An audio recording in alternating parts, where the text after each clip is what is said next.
Încet noaptea s-a lăsat, e liniște pe întregul sat. Colindătorii din casă în casă aduc vestea cea frumoasă. Leruie, Doamne, leruiler, pe pământ și în cer. Lerui, lerui, ler, pe pământ și în cer. Că Măicuța Maria a născut pe Mesia, în staul de oi sărac a născut un împărat.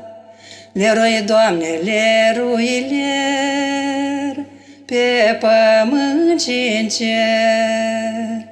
Lerui, lerui, ler, pe pământ și în cer.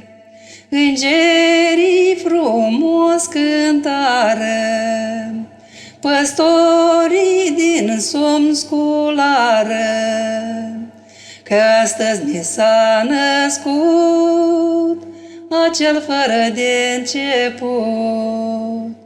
Leruie, Doamne, lerui, ler, pe pământ și în cer.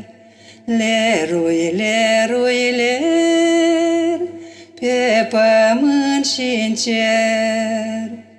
Aur, smirnă și tămâie, magii Domnului au dat, că s-a născut pruncul curat din Fecioara adevărat. Lerui, Doamne, lerui, ler, pe pământ și în cer. Lerui, lerui, ler, pe pământ și în cer.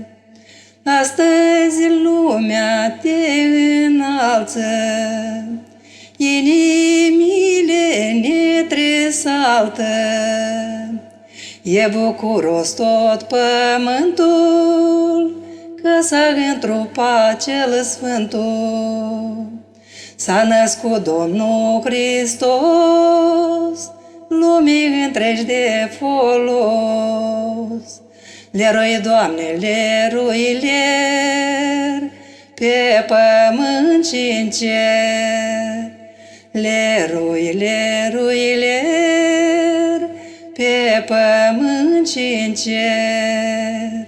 Lerui, lerui, ler, pe pământ și în cer.